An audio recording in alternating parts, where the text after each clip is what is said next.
I'm Dom Nicholls, and this is Ukraine the Latest. Today, as the NATO summit gets underway in The Hague, we look at how the alliance is shifting the goalposts on how members' contributions should be counted.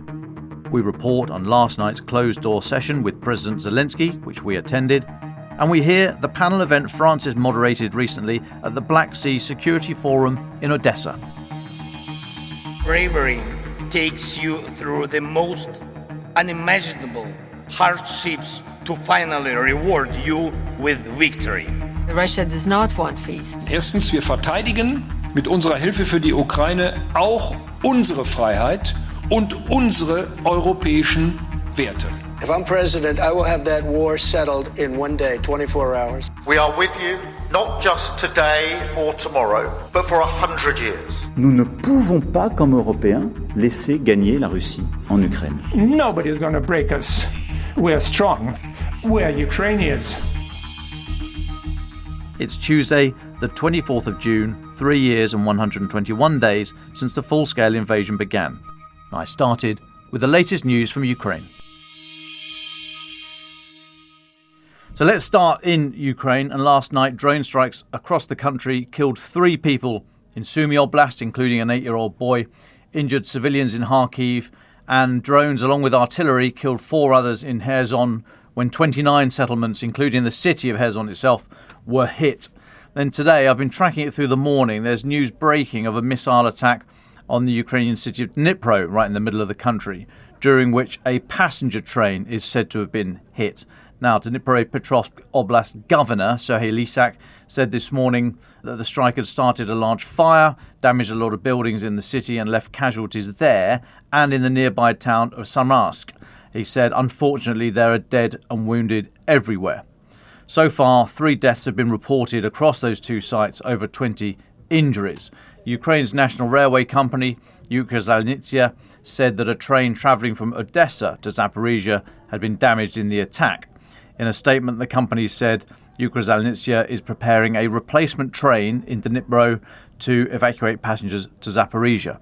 The company has subsequently updated their statement, saying that no passengers or railway workers were killed in the attack, although several people sustained injuries. On the ground, Russia has continued pushing towards Kupiansk. So Kupiansk is right in the northeast of the country.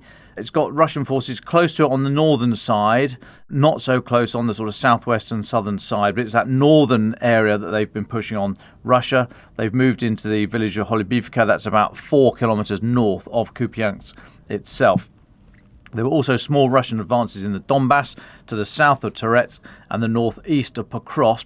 Also to the southwest of Pokrovsk as well. Russian forces seem to be skirting the oblast boundary between Donetsk and Dnipropetrovsk Oblast. They're on the southern bank of the Vovcha River, and that seems to be the natural boundary that's forcing their route. They've not got across that river yet, and that is pretty much the boundary into Dnipropetrovsk Oblast. Elsewhere, Ukraine has returned the remains of 3 Russians who were handed over to Kyiv as part of an exchange of fallen soldiers' bodies, Interior Minister Ihor Klimenko, speaking to Interfax Ukraine, said yesterday.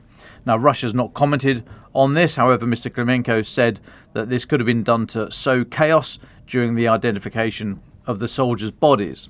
Personal badges, chevrons, documents, military uniform and footwear typical of the Russian armed forces were found during the examination of these bodies transferred by Russia to Ukraine. This comes from Ukraine's Interior Ministry.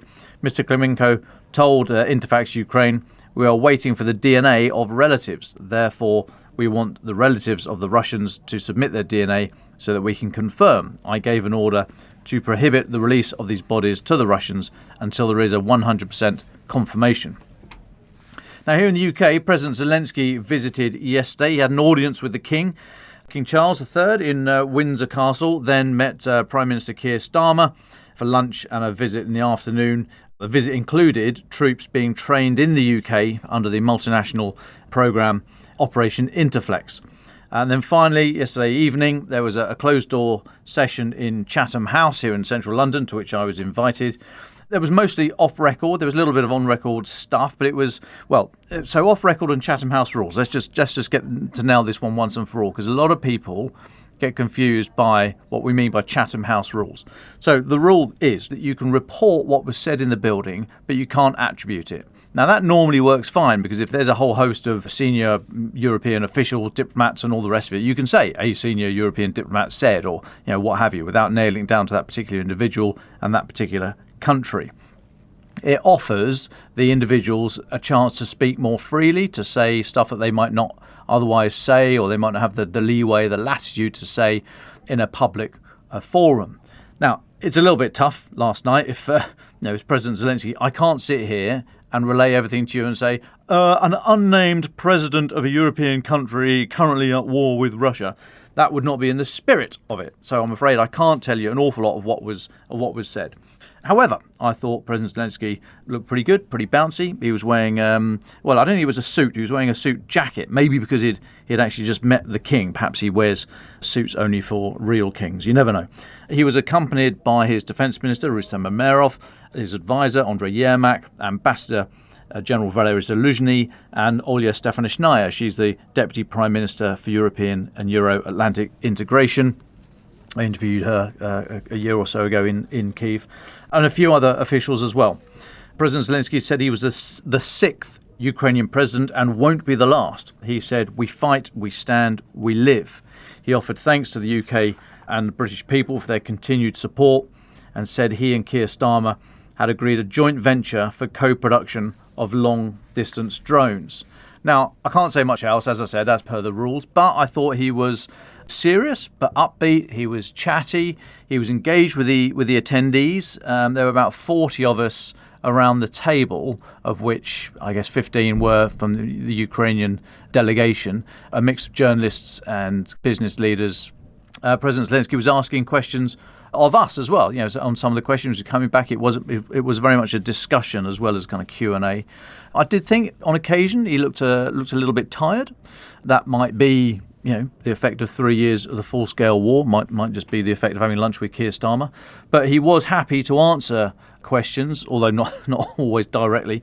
I was very lucky. I got to ask a question and I received a considered and fulsome reply to something else entirely. Anyway, thank you, Chatham House, for inviting me along. Friend and colleague Roland Oliphant came along as well. So thank you for including the Telegraph, and thank you to President Zelensky's team for allowing us in the room. Very welcome to come back to the pod anytime you like, chaps and Mr. President. Now then, starting today, NATO summit. We need to talk about this, folks, if you'll forgive me for a few minutes here. So the NATO summit starts today in The Hague, hosted by the Netherlands for the first time. Speaking as it opened, Secretary General Mark Rutte said, "Let's not be naive. You see what China, North Korea and Iran are doing in supporting the war effort of Russia. So this is all interconnected. If you can only deal with one issue at a time, you should not be in politics or defence." So, it comes out the blocks a bit quickly. Referring to the so-called peace talks in Istanbul, which Russia has used to kick the can down the road, specifically criticising the Russian delegation's leadership of Putin's presidential aide, Vladimir Medinsky, Mark Rutte said, "We have to make sure that Ukraine is in the strongest possible position when real talks start. I'm not talking about these talks led by some Russian historian," that's Medinsky, "who wants to go back 1,000 years. That's not serious business." You'll remember, of course, there were questions over whether President Zelensky would be able to go, and if so, will he meet Donald Trump? Will they have any meaningful meeting at the summit? Delegations started arriving last night. Others arrived this morning. Andrei Yermak, the chap I said was around the table last night, he's the head of Ukraine's presidential office, said he had already held this morning a substantive discussion with US Secretary of State Marco Rubio about a possible Zelensky-Trump meeting. Mr. Yermak said the two had discussed the structure, agenda and key topics for the meeting, which obviously might all change at a moment's notice.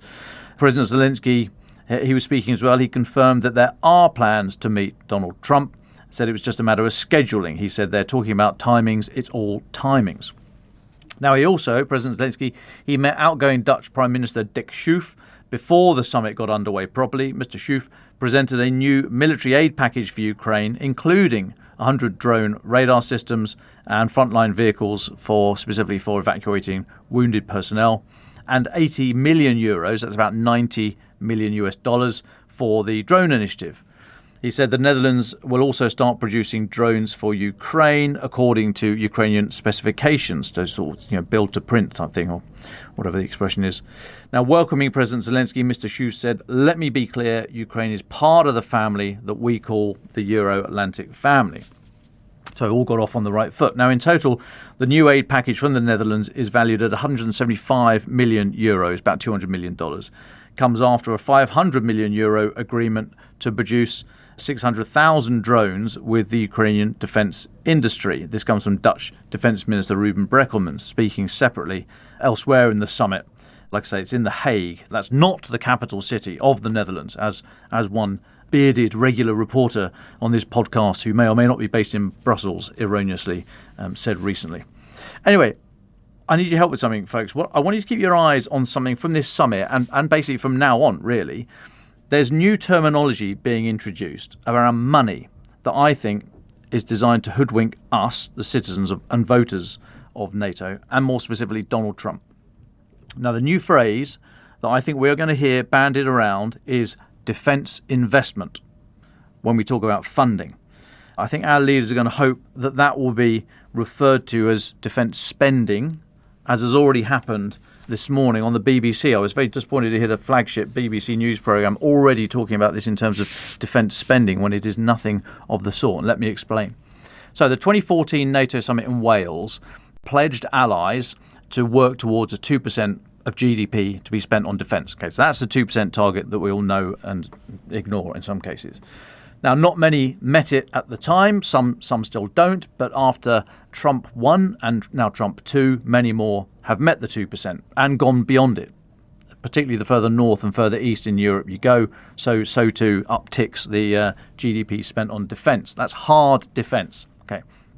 Now, responding to Russia and Trump, this NATO conference will pledge a new target of 5%, which sounds impressive, but as we've said before, that's 3.5% on hard metal and 1.5% on wider security, including infrastructure, make sure your roads are strong enough to take the weight of a tank, that kind of thing, cyber defences, and possibly even security and intelligence agencies, which here in this country, MI5, the Domestic Security Agency, is paid for by the Home Office.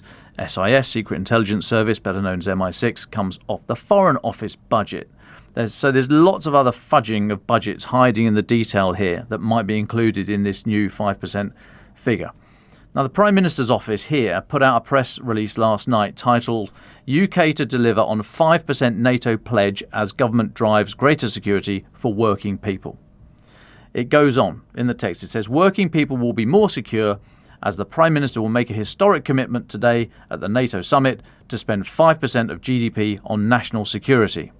Okay, fine. They do express it there, national security. But then, this pledge to meet the NATO commitment on 5% comes as the government today publishes its national security strategy. That came out about half an hour ago, drawing together all of the security work that has taken place since the general election with the relentless pursuit of British interests as its founding principle. So, to me, in the blink of a NATO conference, the old metric of measuring defence output in financial terms of what percent of GDP is spent on defence has now morphed into what percent of GDP is spent on defence, resilience, whatever the hell that is, infrastructure, national security, cyber, etc., etc., etc.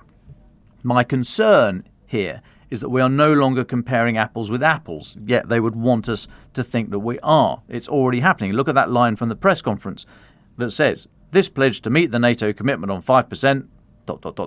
There's no further qualification, just says NATO commitment to 5%, which they expect us to receive that as 5% GDP on defence, when it's not. It's much broader than that. They've shifted the goalposts. One final point, if I may. Britain currently spends 2.3% on defence, rising to 2.6% next year. Now, the MOD doesn't say quite what that pot of 1.5% of wider defence investment is going to consist of. That's all the roads and cyber stuff. But has said that we're already there. We're in the UK. So under the new NATO metric, we could say that Britain is at 3.8% today. In fact, that press release from the Prime Minister's office says, under NATO's new estimate, the UK expects to reach at least 4.1% of GDP in 2027. So look, even in the press release, it's no longer bothering to include an explanation of what that 4.1% is. It doesn't say 4.1% of GDP on defence. It just says, under NATO's new estimate, the UK expects to reach at least 4.1% of GDP in 2027. So my issue is this, twofold, right? First, they're taking us for mugs. They've just changed the metric to placate Donald Trump, to make it look like a meaningful addition to defence spending, and they expect us all not to notice, to keep referring to defence spending when it's much wider than that now. Second, it just leaves so much room for bad behaviour, so much room to hide, so much room for some EU countries, shall we say, perhaps, to include EU money spent on infrastructure projects in their countries as part of this new resilience pot.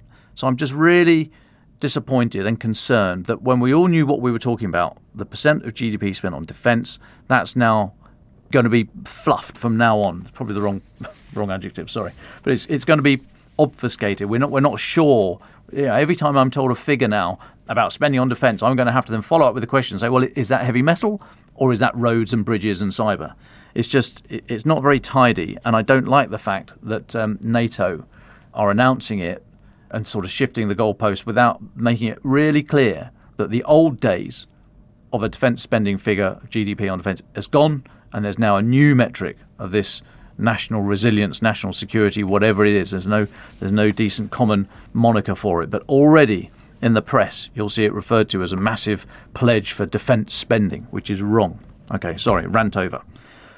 Now then, last one for me. I spoke yesterday about Russia's attempt to put their invasion of Ukraine on the same moral level as the US attack on Iran. I outlined my thoughts on how the concepts of preemption, necessity, proportionality and imminence of a threat have evolved since the Second World War and the founding of the United Nations, and why I think there's a difference between Russia's actions in Ukraine and the US bombing of Iran. I won't rehash the arguments now, but please do listen to Monday's pod for my thoughts on that matter and let us know what you think. And thanks to Steve, who pointed me to comments in the House of Commons yesterday by South Devon MP Caroline Vadym, who unwisely, in my opinion, did make that moral equivalence point. I think she's mistaken there. Happy to be corrected or happy to take your views on that. Now, from the responses we got to the pod yesterday, I can say that Dan from the US, hello Dan, thanks for getting in touch. I think he speaks for many when he says, quote, until the US starts to purposely target hospitals, orphanages and funerals, until the US uses double taps against rescue workers, until the US begins to kidnap children and uses rape and execution as a common field tactic, Russia can shut their pie holes when attempting to compare their brutal and expansionist invasion to a single military attack. Nothing more for me to add, but thanks, Dan. So those are the key military and political updates today. Before we go to our panel, a quick reminder, in lieu of a final thought, that this Friday morning, Francis Adderley and I will be sharing a stage at the Chalke History Festival just outside Salisbury with Alessandra Matvichuk, whose Ukrainian Centre for Civil Liberties won the Nobel Peace Prize in 2022. We attended last year with David and met many listeners there. We look forward to doing so again. There's a link in the show notes for how to attend. But let's now take you back to Odesa again. On Friday's episode, you'll have heard my session at the Black Sea Security Forum, where I interviewed former British Defence Secretary for the majority of the war, Sir Ben Wallace, and former Security Minister Tom Tugendhat. Today, you'll hear Francis's panel focused on Western interests in the Black Sea region, though featuring many other topics besides. The panel includes former Prime Minister of Australia from 2013 to 15, Tony Abbott, the former ambassador of Ukraine to the UK from 2020 to 23, and previously Kyiv's foreign minister from 2019 to 2020, that's Vadym Prystaiko, former British Member of Parliament and author of the book The New Total War, Dr. Robert Seeley, Bob Seeley is there, and former Infantry Battalion Commanding Officer and now commentator Richard Kemp. Predictably, Francis started by asking Vadym a question relating to history. The Black Sea region and Britain have a long history, often relating to military and naval interests, particularly trying to contain Russian expansion. When you were ambassador, did you think that the past was understood by senior officials, or was it as if London was approaching this region from scratch? Thank you. One funny fact for those who doesn't know, that some of the medals of your own nation are actually still produced from the same cannon being taken in Crimea War. And because you're running out of this material for the cannons, we were promising your government to give as many cannons as you like, Russian ones. So you can be sure with us.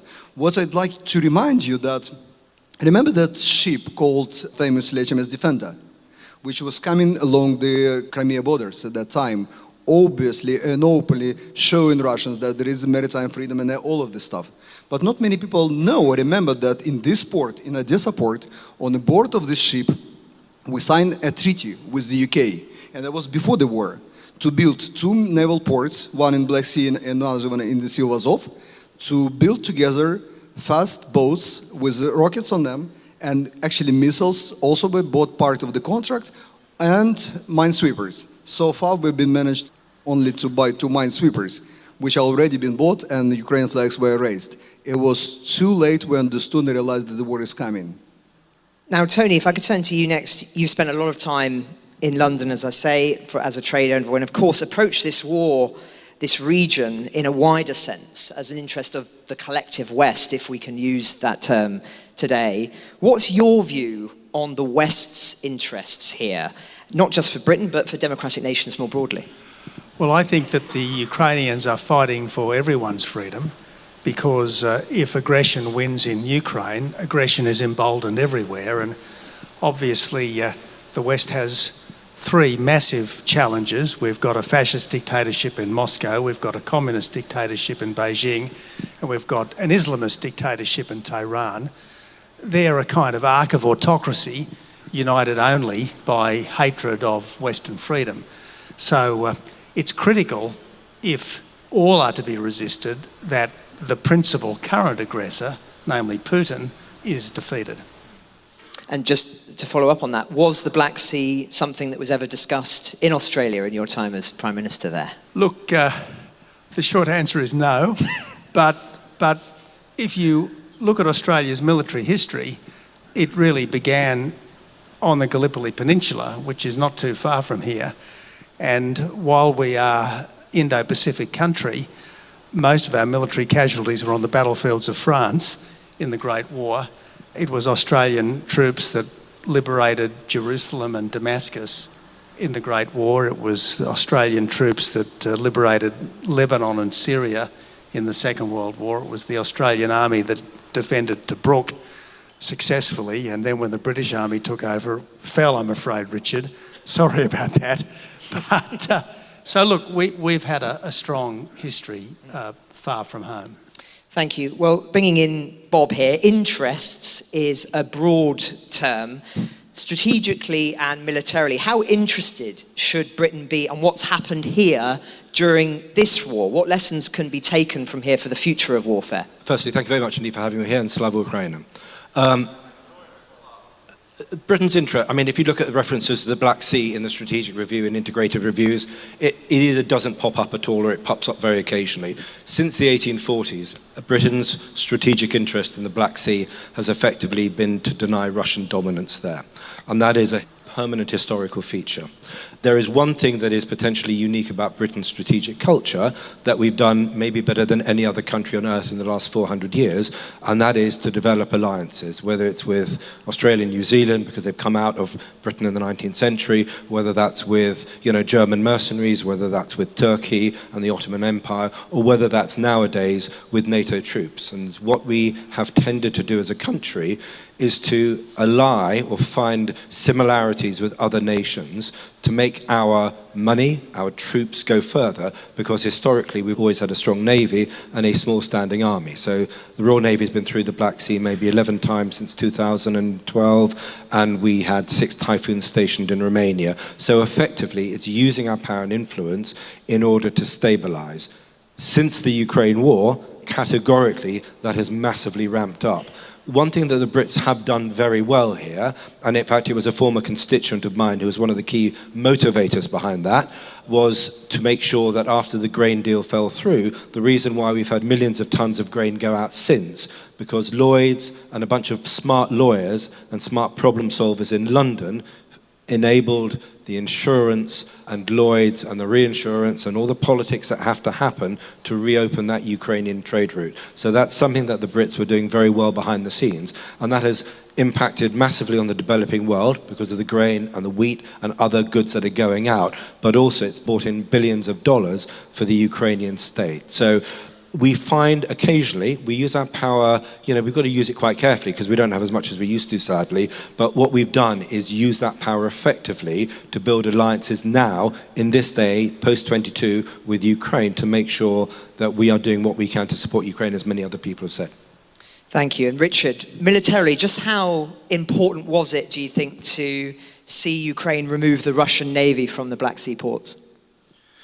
Well, Francis, I know at the beginning you told us, or before we came in here, you told us we weren't to do anything like this, but I'm trained in resistance to interrogation, so I don't necessarily answer the questions directly.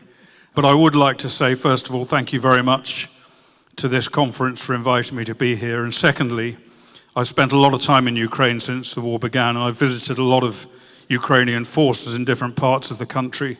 And I'd just like to pay tribute to the extraordinary fighting prowess, bravery and sacrifice of the Ukrainian forces over the last 3 years or more since this war began. I think we can all take great pride in their immense bravery. Hear, hear. Will you excuse me for that?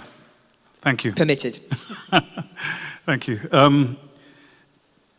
The Black Sea region is critical, first of all, because of the effect it has on global trade, particularly with exports of foodstuffs, etc., from Ukraine around the world, and therefore it's vitally important, but also because the UK, following in the footsteps of the US, has made if not a pivot, at least a tilt towards the Indo-Pacific, and the Black Sea obviously has a significant influence on the routes through the Eastern Mediterranean, through the Suez Canal and to the Indo-Pacific region, so it is very important. I'm not a naval man by any means, but I certainly think that from everything I know about it and from the discussions I've had with people who do know about maritime warfare, the way in which the Ukrainian armed forces have inflicted so much extraordinary damage on the Russian Navy without having their own navy to speak of at the moment anyway, has been absolutely remarkable. I think it would be too easy perhaps to draw many wider lessons from operations in such a confined seaway as the Black Sea is, but nevertheless I think, as someone on a previous panel mentioned this morning, the Royal Navy and other navies around the world have got a huge amount to learn from the incredible innovation and I suppose also courage of the Ukrainians in doing so much damage to the Russians.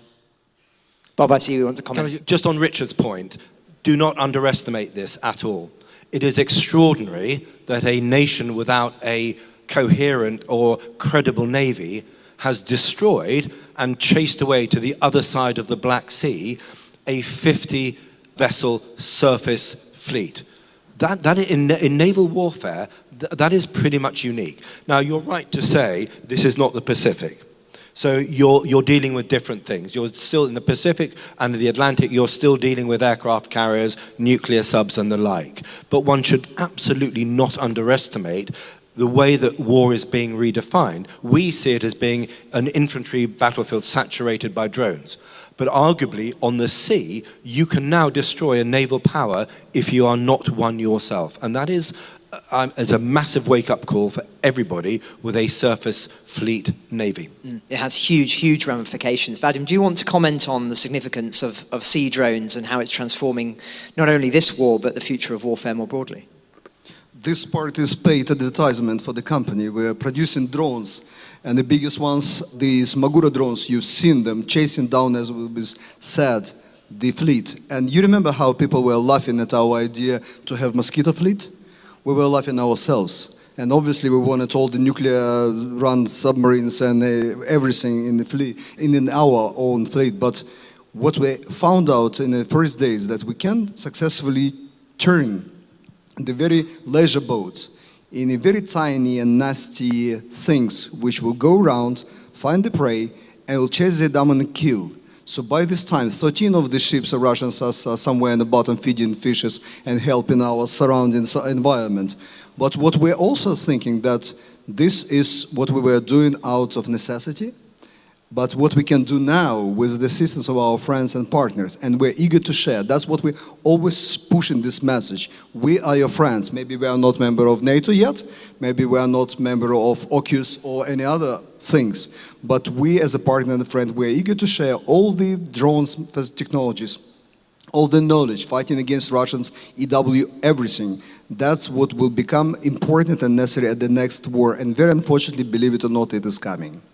I'll bring in Tony in a moment, but I just want to stay with you 1 second, Vadym. Can you just, if you're allowed to tell us, give a sense of what the Russian ambitions were for Odesa and the Black Sea region when the full-scale invasion began? I'm sure you were privy to many briefings about what their intentions were here. Have to remind you, maybe somebody forgot, but Russians brought 6 big assault ships in the Black Sea just before the war. Imagine what these big ships would be able to do on the beach, like the one we were with you yesterday. So that was the plan. Attack Ukraine from all the directions and have an assault on the beaches here close to Odesa, because it's not just my native town, and I'm quite happy to be here today, but it is important, most important part of the jewel, been mentioned so many times, but this is also from a psychological point of view. We will not survive as a nation without sea. I can ask Prime Minister of Australia what would happen with Australians if they don't have access to sea. That was how important it was to keep it here, and it is a miracle in a way that we managed to do what we've done, but we have to keep it in mind now and work along the same line. Well, that was going to be my next question to Tony. Tony, how do you reflect on the significance of what's taken place in this theatre for naval warfare broadly at a pretty intense period for the Pacific coming up? Well, obviously the big challenge at some point is going to be the defence of Taiwan. And obviously what Ukraine has been able to do to the Russian fleet in the Black Sea has serious implications, positive implications for what Taiwan might be able to do to any invasion fleet across the Straits, which again is one of the reasons why this whole conflict is so significant and so fraught with meaning for so many other places. I think it's great that we're talking about the Black Sea, but I wonder at some point, Francis, if we could go on to another topic as well. Yes, of course, if there is to be a ceasefire, which isn't just to be a pause before Putin renews his assault, there has to be credible security guarantees, and the best one would be NATO membership. If NATO membership is vetoed, perhaps by an isolationist US president, the next best guarantee would be a strong, credible military presence by credible powers, and the obvious power to lead it is Britain. Is Britain still thinking, Richard and Bob, of leading a stabilisation force, and if not, why not? When Keir Starmer, our Prime Minister, first of all mentioned deploying or leading and deploying a coalition of the willing, basically to maintain the peace between Ukraine and Russia if a peace deal did come about, I think most people who know anything about the subject greeted that with a degree of, shall we say, scepticism at best. And of course, now the whole picture has changed, and I think the latest from the Prime Minister is that it's too dangerous. Therefore, our contribution, if any, is likely to be limited to training Ukrainian forces well behind the front line and helping them to build their capability, which of course is a valuable thing. But the reality is I don't think Britain or any other European country is at any time in the near future going to be in the business of deploying forces into Ukraine. They're too afraid of Putin, and not only that, but they also do not have the capability themselves. Great Britain does not have the capability to deploy thousands of troops, particularly on a long-term basis, into Ukraine. It couldn't do it. Putin has already threatened to attack any NATO countries that deploy into Ukraine.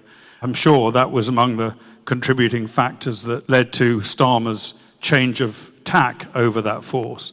But one other thing I'd mention is that in terms of British capability, the current Defence Secretary said, I think it was last year or maybe early this year, he said, the British Armed Forces are not ready to fight.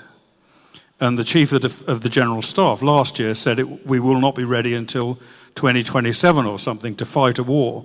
Two quite extraordinary statements. We're not just talking about offensive operations here. If British forces or any other European forces deployed into Ukraine for peacekeeping purposes, they would have to be ready to fight. And that, unfortunately, in the case of no Western European country, they're ready. And Starmer himself said, right at the very beginning, when he suggested he'd deploy a peacekeeping force, he said it could only be done with US security guarantees, which in itself tells a big story about the European armed forces today. But Richard, if I may say so, how can NATO be taken seriously if its second most important member, namely the United Kingdom, is incapable of fighting a war? There are currently British troops in the Baltic states. The Baltic states are a potential target of Putin's aggression. What would the British troops in the Baltic states do if there were to be an attack? Well, I don't think NATO can be taken seriously today. I'm sorry to say that, but I think that's the bitter truth. It's nice to be optimistic, but one has to also be realistic. And I do not believe myself, and I've felt this for a long time, particularly in relation to NATO's response to the Russian invasion of Ukraine, that even if a NATO member in Eastern Europe was attacked by Putin, like the Baltic states, or even a country like Poland or Romania was attacked, I don't believe that any Western European prime minister or president is going to send their boys and girls to fight and die in Eastern Europe for a country that most people in their country have never heard of. I say that with due respect to the Eastern European countries, but I don't think it's credible. That's even if they had the military capability to do it. I don't believe there's the political will to risk. We fought in Afghanistan, we fought in Iraq, we fought in Syria and Libya and a number of other places, but this is always against very, very low-level jihadists who have nevertheless inflicted some damage. But the idea of sending large-scale Western European forces to defend a country in Eastern Europe, risking tens, hundreds of thousands perhaps of death of their own soldiers, I don't think is a viable proposition with our political leadership today. Bob, is Article 5 dead? No, I don't think it's dead. I don't disagree. I take issue with bits of what Richard says, but it is difficult to be particularly optimistic. There is a difference between defending yourself when you are attacked and being ready and able to fight a war to the best of your advantage. And there are only two nations on earth that are capable of fighting modern infantry war with the drone saturation, the electronic warfare, etc., and all the things that we've seen on the Ukrainian front line. And that is Ukraine, and that is Russia. And however well our relatively small number of NATO battalions could operate if attacked, they would be overwhelmed not only by Russian mass, but actually by drone saturation. And we are several years away from getting anywhere near modern infantry tactics. And I know I bang on about this, I'm sorry. The next battlefield is drone saturated because this one already is. And if you don't have 1,000 drones up on a 50-kilometer front line, you're just not in the game. So that is the problem, okay? And that's why people like Vadym's company exists. I'm here with one of the sponsors, Tropillion, because we're basically doing the same thing. We're working with some amazing bits of the Ukrainian armed forces to develop long-range drones, to develop short-range drones, to work on all the things that we need. Not only that, not only here, but we need that in NATO, we need that in Western Europe, because if the Balts are next, or Poland is next, or Finland's next, unless you've got defence credibility, which is Richard's point, you're just not in the game, and that's the problem that we have. Vadym, I know you want to comment on this. How does the UK, how does the West get back in the game? Exactly. You know, the job of diplomat, even if it's Ukrainian diplomat, sometimes to work with the local government rather than with your own back home. So I'm here to inject a bit of optimism into our British friends. And I remember times when I had to go on TV officially and tell them that if everything goes critically, and we're about to see the critical point at war, I actually believed, I still believe, that UK forces will be first with us. I've been criticized, I've been laughed at, but look at it. After all these years, you're coming. Yes, you still need some push, but just for our friends from Britain, you know that in Ukraine we translate the coalition of willing differently. This is a mistake, it's not correct translation from English, but we call something коалиция решучих, meaning the coalition of resolute. Yes. The problem is with the offer of peacekeeping troops. As Richard very rightly said, if you haven't got the capability to defend yourself, which we would not, and the only people who would be able to do that is the US, and even then, they're not up to speed with modern infantry war. We don't need peacekeeping force. We want your people fight with us. Okay. The only reason that Starmer and okay. I'm afraid to say, in my cynical point of view, and clearly I don't support Starmer's politics, the one not unpopular thing that the Labour government has done was talk about defending Ukraine. And I think they kept this narrative going longer because it's literally the only thing that didn't tank them in the polls. So I'm afraid there was I find a lot of domestic cynicism about why Starmer was talking about peacekeeping troops. I don't think there was ever a serious intention. And look, I'm a patriot. I love my country. I love the armed forces that we both served in. I wish we were not in the position that we're in, and the Conservatives have to accept a big chunk of responsibility for running us down too much. Putin declared the new Cold War in 2007. For 15 years, we buried our heads in the sand, and now we are all paying the price. You guys are on the front line, and we need to learn from you because you are the masters. You are the teachers now, as somebody said earlier here. We've got to understand this type of war, and we have got to listen to your experience and then translate that to build up your industry. Your arms industry in Ukraine has less than 100 million of foreign investment. That is probably the sort of investment that goes into Birmingham restaurants every year. I mean, this is extraordinarily bad. You know, we need to be investing in your industry, and you need to be telling us how to fight future wars, because you're fighting them now.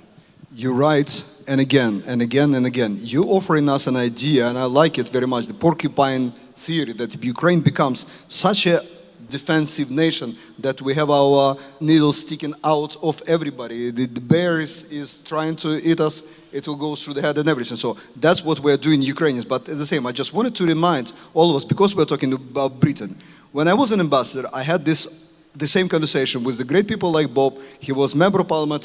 We spent so much time talking about how Ukraine can be helped. And look, each and every time we had a problem somewhere, Brits were coming to help. Remember the tanks. We were begging Germans and Americans give us tanks. Who gave first to break it? Brits. Only 14. Only 14. Yes. They're clever not to give all of them. We only had 20. I know. Then we wanted to have long-range missiles. Now we're still talking with Germans. Who broke this spell? Who gave us first Storm Shadows? Who started training our soldiers? My son is 3 years now training our soldiers. So all the 3 years they've been doing it. All of this stuff. You know, who opened up the trade? Who gave everything? You lacking the credibility now, and you lacking the optimism. We have to somehow inject it back in you guys. We still believe in Britain. Long live the king. Let's stay on the subject that was raised a moment ago, which is the next phase politically around these talks of, well, peace talks, ceasefire, however we want to articulate it. Tony, you've been at the top table of global politics. What do you think needs to be done? And as somebody who's had experience of the reality of politics versus what many people would be passionately table banging to see done, where's the West got it wrong, and what should they be doing at the moment? Well, half of life is chutzpah. If you act like you've got power, you have power. When Keir Starmer said Britain will lead a stabilisation force, that was actually an act of authority. It was an act of power. It was an act of leadership. And then when he wrote it back, that was, frankly, an act of pusillanimity, of gutlessness. Now, what's really needed to make any ceasefire a genuine win for Ukraine and not just a capitulation to Putin is something that means that Putin can't do this again with impunity. And even if there was 5,000 British soldiers who needed the Ukrainians to protect them, that would be better than just the Ukrainians being on their own with nothing more than the meaningless words of the Budapest Memorandum from 1994. So this is where I think some national leader has got to actually say, we are going to do this and make it happen. That's what has to happen. And John Howard, back in 1999, effectively liberated East Timor, because when East Timor degenerated into chaos and anarchy, he said that this is completely unacceptable, and if no one else will do anything, Australia will send a military force to stop this. Now, we didn't actually have the wherewithal to do it. We were getting civilian ferries, we were begging the Americans to help, but because we were going to go ahead with whatever we could scrabble together, the Americans eventually felt they had to help. And that's, I think, what's needed here. I feel slightly embarrassed that the two British patriots, one's an Australian and one's a Ukrainian, and the two British patriots on this side are sort of, in the best English tradition, are sitting here apologising, which is probably not great. To be more optimistic, the Brits have done a great deal behind the scenes. And when it comes to our military advice, nobody, not the Poles, not the Americans, have been anywhere near. So that level of support, subtle support that you're getting, that our Ukrainian friends have got. Diplomacy, intelligence. Yeah, a bunch of things, I won't go into it. But it is first amongst nations.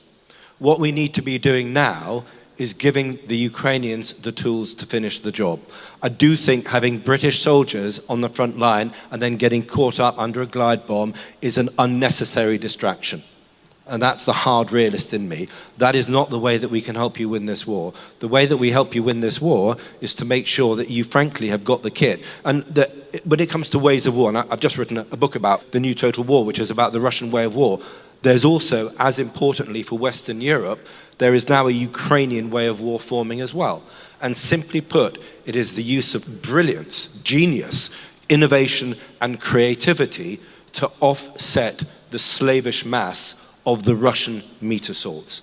And so Ukrainians in great regiments like Hatia and Third Storm and all these other awesome people are using Ukrainian brains for the land robots, for the air robots, for the sea robots to offset. And they're doing that to save the lives of Ukrainians and to make sure that the Russians pay a price in blood and treasure, which not this year, but will eventually, even for Putin, become unacceptable. And that's how we help Ukraine now. And that's the best thing that we can do on top of all the other subtle stuff that you don't always see, but I know that Ukrainians are grateful for because you hear it and you see it from their senior command. Richard, I'll come to you in just one moment. Just Vadym, I know you wanted to respond to that.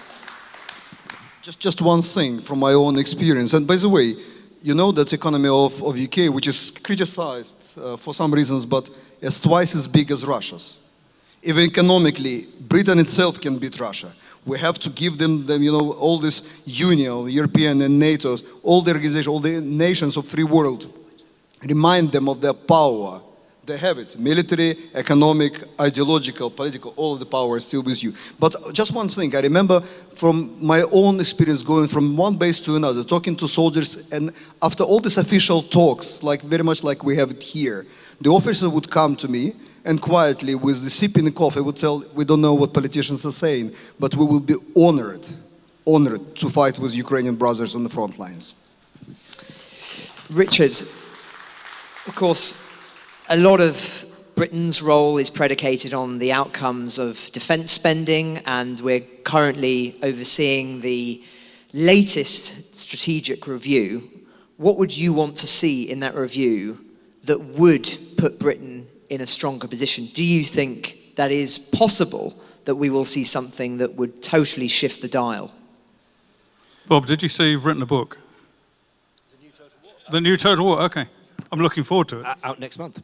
Okay, I'll be able to answer that question when I read Bob's book. I'm not optimistic. I mean, I was involved myself in one defence review many years ago. I'm ashamed to say I was working in the British Ministry of Defence. Like so many other things, it was out of date before it was published. I would guess from what I've seen so far of it and from what I've seen in previous reviews, it's not going to be anything fundamental, it's not going to be anything fantastically different, and I don't think it's going to result in the kind of defence expenditure that is needed to really give the British Armed Forces what they require to become, again, a credible deterrent and fighting organisation. I mean, there's one thing that, to add to what was being said earlier on about Britain's contribution to at least deterring a further aggression by Putin if this war ever ends. And that is, yes, of course, it's really important that we do what we can, as Bob suggested, about capability building and industrial capacity, technology, all the rest of things to support Ukraine as best we can. and intelligence sharing, diplomatic action around the world. All of these things I think are extremely important. But Keir Starmer signed, in January this year, he signed a 100-year strategic partnership declaration between Britain and Ukraine. It included everything from the things I've just mentioned to transgenderism or something like that, and climate change, you name it, everything was in there. But one thing that I noticed wasn't in there, which I think should have been, unless it was in a secret annex, which I doubt, was nuclear capability. Britain has a semi-independent nuclear capability, but it's only strategic nuclear weapons. We don't have battlefield nuclear weapons any longer. And of course, Russia does have battlefield nuclear weapons in large numbers and strategic nuclear weapons. And if this document of partnership was to be something like a kind of bilateral NATO agreement, which it seemed to present itself as, then I do believe that nuclear should have been in there. And I know people are horrified at the mention of the word nuclear, but you can't deter a nuclear-armed country without nuclear capability, and you can't deter battlefield nuclear weapons with strategic nuclear weapons. It simply doesn't add up.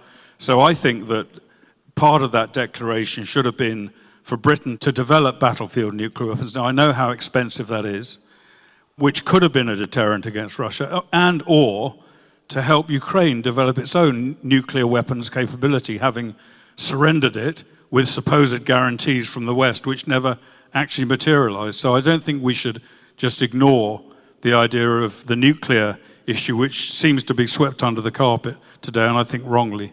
Well, let's, if other people are afraid of that issue, let's engage with it in a moment. Just 1 second, if I may, Tony. I thought it was very interesting to hear Sir Ben Wallace say in the session before this one that the defence review is only likely to see, in its first phase, a sort of analysis of where we are, and then we're waiting for December to see more details. So this is going to be a long process. But Tony, you want to come in on the nuclear question? Well, I really wanted to come in on the political will question. Now, Bob, you were part of the government. Why did the recent Conservative government so drop the ball on this issue? I mean, I can remember saying to David Cameron, this is the whole issue of Britain's military strength. I mean, I can remember saying to David Cameron back in 2010, what sort of a Conservative government boosts foreign aid and cuts the British Army? Because the best form of foreign aid is, in fact, the British Army.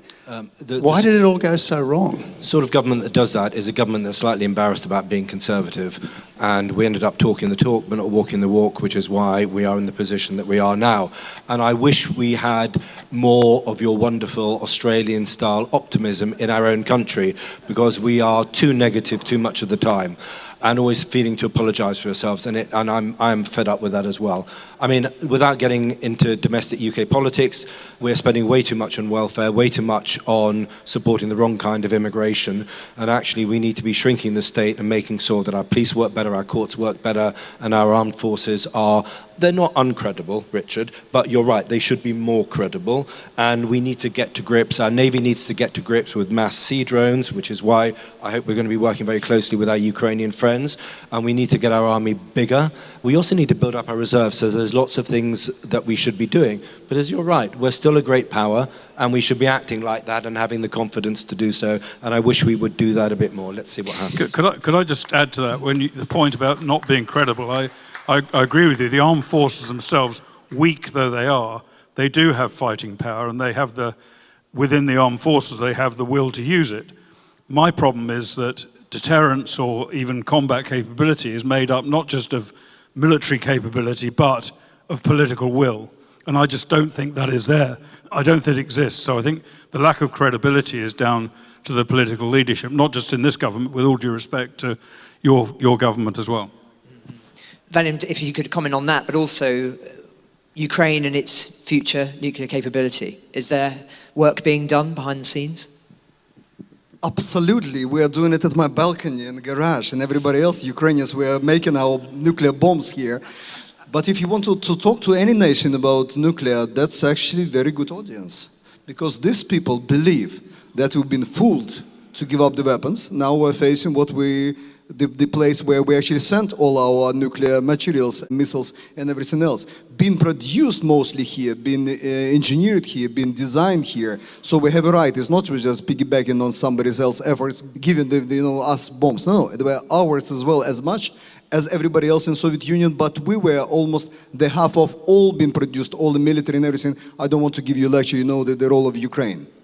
What I wanted actually to tell, that just to add up, and officially I'm not paid by UK government to defend them, seriously.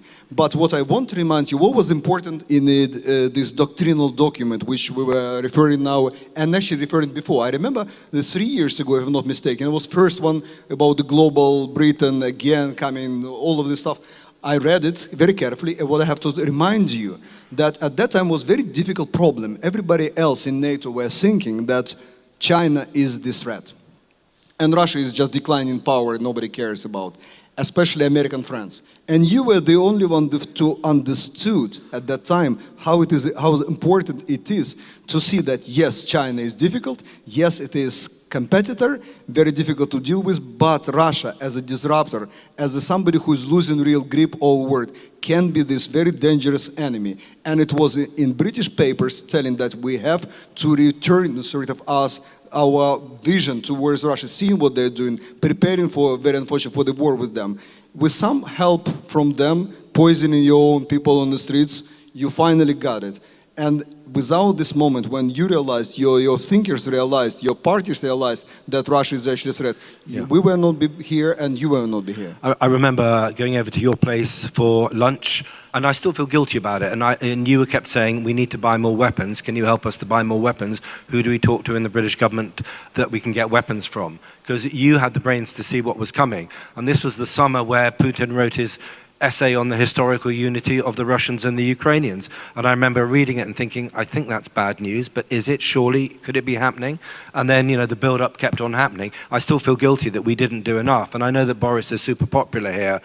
Boris's government and the Conservative government should have been plowing arms into you for a year before. We should have been setting up production lines for 155 shells, That still pains me, the stuff that we should have been doing with a little bit of forethought. We got there eventually, but thousands, tens of thousands of people have died since then, and it is painful for me to recollect that we should have done more. And even when we saw it was coming, people still weren't listening. I was writing articles in the Telegraph. You were commissioning them, Francis, and I'm sure Richard was as well, saying bad things are going to happen. And the government was saying, yeah, maybe, we'll see. But but Ukraine itself was undecided. So we've got to remember that, because you're saying, well, show us the evidence. So yeah. We're coming to the end of our time, and on Ukraine the Latest, we always offer final thoughts and an opportunity for guests to offer reflections that haven't already been raised over the course of the conversation. So this is going to be that opportunity, and we'll start at the end with Richard and we'll work our way back. So are there any subjects, Richard, we've not talked about that you'd want to leave to this distinguished audience? I think you've done a masterful job in covering most of the spectrum. But I would say, and again, this is a British, not apology exactly, but a negativity, I suppose. And I go back to the issue about the political will of the United Kingdom and also of other Western European countries. And I do distinguish between Western and Eastern European countries here. It's really hard for me to see how our country, or France, Germany, and the other major countries in Europe can actually play a significant role in supporting Ukraine, apart from the industrial capacity and providing aid and munitions, etc., for Ukraine. I find it hard to see how our countries can be in a position to fill the gap that might be left if the US ultimately pull out of their support from Ukraine. And I don't think that's happened yet, and maybe it won't happen. But I don't see how that gap can be filled by anyone else. And it kind of, even though the overall European economy and military capability is greater than the United States, all combined, and greater than Russia, it's the legacy of decades and decades of European countries freeloading on the back of the United States. That's brought us down to a really low level that we really have to get out from. I'm not confident we're going to, but it's something that we really do, I think, need to do. And I think it's in some ways, going back to Britain, it's epitomized by our unwillingness, for example, we're talking about maintaining freedom of movement in the Black Sea, but we couldn't even make a major contribution to maintaining freedom of movement in the Red Sea, a major trading route where the US deployed significant forces to attack the Houthis. We had 2 aircraft carriers anchored in Portsmouth, not willing to play a part in it, when they would have made a fundamental difference and prevented British aircraft having to fly thousands of miles return trip with mid-air refueling from Cyprus to drop light bomb loads on the Houthis. And that tells a story, I think, the fact that we had those 2 aircraft carriers at vast expense to the British public, and we would not send them for a combination of reasons. And it goes back to the point I made before about political will, not necessarily military capability. I'm going to go on this side of the room to pick up their optimism, Richard, if you don't mind. I don't dispute what you're saying, but look, I'm going to be glass half full. We've done an awful lot. Could we have done more? For sure. I wish we had. I wish more of us had had the foresight, but we are where we are. We've done a lot. We've done some really important things behind the scenes.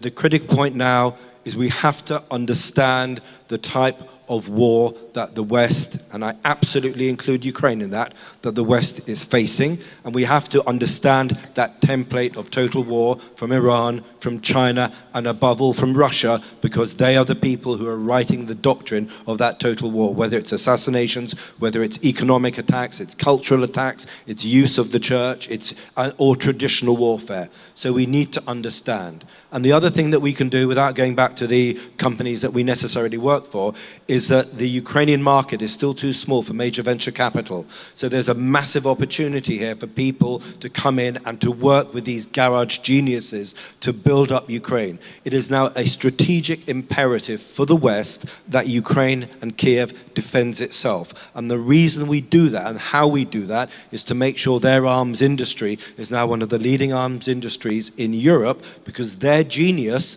will help protect Poland, will help protect the Baltic republics, and will help protect all of us in future. So I mean, I'm going to be optimistic about both countries. So as well as saying Slava Ukraina, I think we need to, on this side, we need to start saying Slava UK as well. So. We have 4 minutes, 35 seconds.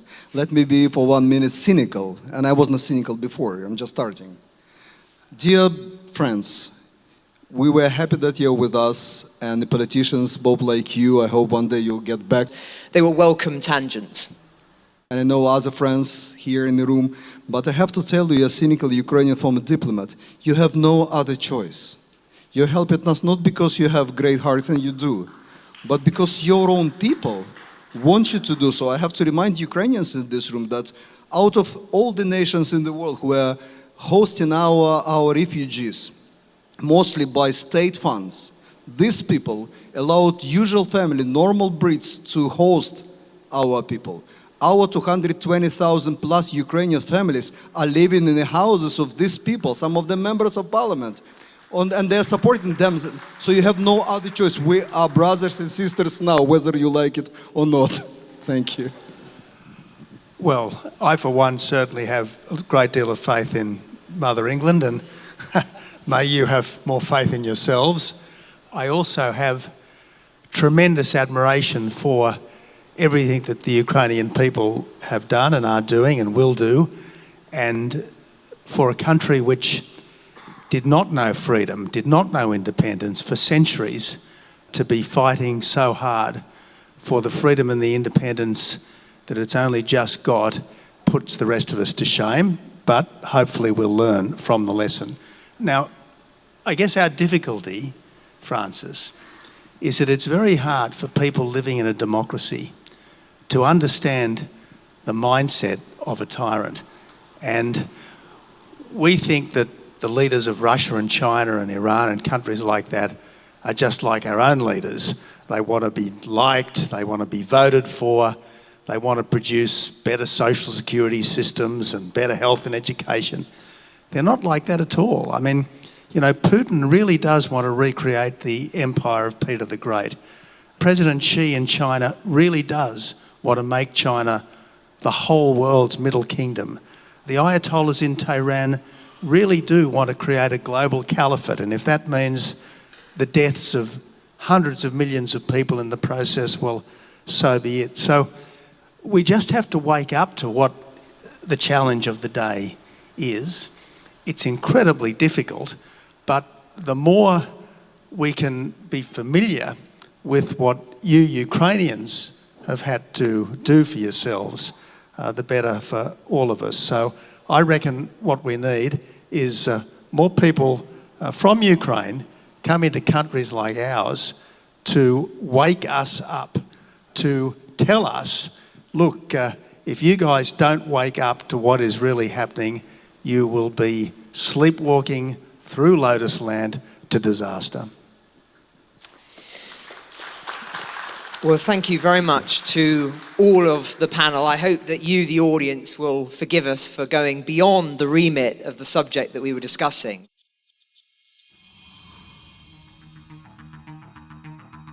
Ukraine the Latest is an original podcast from The Telegraph, created by David Knowles. To support our work and stay on top of all of our Ukraine news, analysis and dispatches from the ground, please subscribe to The Telegraph. You can get 1 month free, then 2 months for just £1 at www.telegraph.co.uk/Ukraine the Latest. Deploying cutting-edge technology, we also release Ukrainian and Russian versions of this podcast. These translations retain our voices and delivery so that it can reach listeners in every region of Ukraine and those parts of Eastern Europe where Russian is still widely spoken. Links to those can be found in the podcast description to this episode. You can also now sign up to the new Ukraine the Latest weekly newsletter. Each week, Francis and I answer your questions, provide recommended reading, and give exclusive analysis and behind-the-scenes insights, plus maps of the front lines and diagrams of weapons, to complement our daily reporting. It's free for everyone, including non-subscribers. You can find the link to sign up in the descriptions for this episode. We regularly have a Ukraine live blog on our website where you can follow updates as they come in throughout the day, including insights from regular contributors to this podcast. We also do the same for other breaking international stories. If you appreciate our work, please consider following Ukraine the Latest on your preferred podcast app and leave us a review, as it really helps others find the show. Please also share it with those who may not be aware we exist. You can listen to this conversation live at 1 p.m. London time each weekday on X Spaces. Follow The Telegraph so that you don't miss it. You can also get in touch directly to ask questions or give comments by emailing ukrainepod@telegraph.co.uk. We continue to read every message. You can also contact us directly on X. You'll find our handles in the description for this episode. As ever, we're especially interested to hear where you're listening from around the world. Ukraine the Latest was today produced by Phil Atkins. Executive producers are Francis Dearnley, Louisa Wells and David Knowles. My name is David Knowles. Thank you all for listening. Goodbye.